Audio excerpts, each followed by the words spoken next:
पुढची बातमी पाहूयात। त्र्यंबकेश्वरच्या साधू महंतांनी कुंभमेळा मंत्रिपदालाच विरोध केलेला आहे। प्रयागराजमध्ये नाशिक कुंभमेळ्यामध्ये मुख्यमंत्र्यांनी सर्व कारभार पाहावा अशी मागणी आखाडा परिषदेकडून करण्यात येते। त्यामुळे आता नव्या वादळात तोंड फुटण्याची शक्यता आहे। महाराष्ट्राचं गौरव आणि सन्मानाची एक गोदावरी आहे आणि त्याचं उगमस्थान त्र्यंबकेश्वर आहे। इथून कुंभाची सुरुवात होते। तर ही गोदावरी स्वच्छ आणि निर्मल 12 महिने कशी वाहत राहील याच्यावर चर्चा झाली। काही उपाययोजना संदर्भात चर्चा झालेली आहे। त्यानंतर की ह्या गावातील ऐतिहासिक गाव आहे, गावातील लोकांना त्रास होऊ नये, यांचे घरं वगैरे काढल्या जाऊ नये याच्या संदर्भात चर्चा झालेली आहे।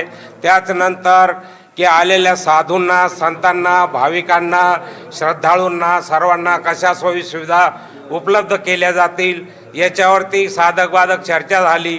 याकरिता परवाकडे इथे एक त्र्यंबकेश्वरमध्ये माननीय विभागीय आयुक्त, कलेक्टर साहेब, SP, IG यांनी एक मीटिंग बोलावली। त्यांना सकाळीच मी विनंती केली, तुम्ही एकदा इथे येऊन आमचे वरिष्ठ लोक काही आलेले, आपण चर्चा करूया।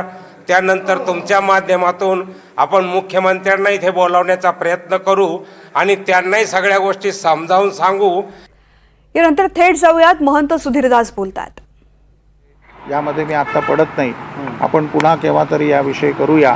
आणि गेल्या वेळेला सुद्धा माझे गुरुदेव महाराज या ठिकाणी असताना सुद्धा एक महिला या ठिकाणी आणून ठेवली आणि त्या महिलेने सरळ बलात्काराचे आरोप करून त्यांनाही ब्लॅकमेल करण्याचा प्रयत्न या ठिकाणी करण्यात आला होता, की ज्या योगे प्रशासनावरती त्यांनी जास्ती आरूढ ओढू नये, त्यांना धारेवर धरू नये म्हणून त्यांचा आवाज दाबण्याचा प्रयत्न, इतका गलिच्छ प्रयत्न या गेल्या वर्षीच्या नाशिक कुंभामध्ये झाला होता।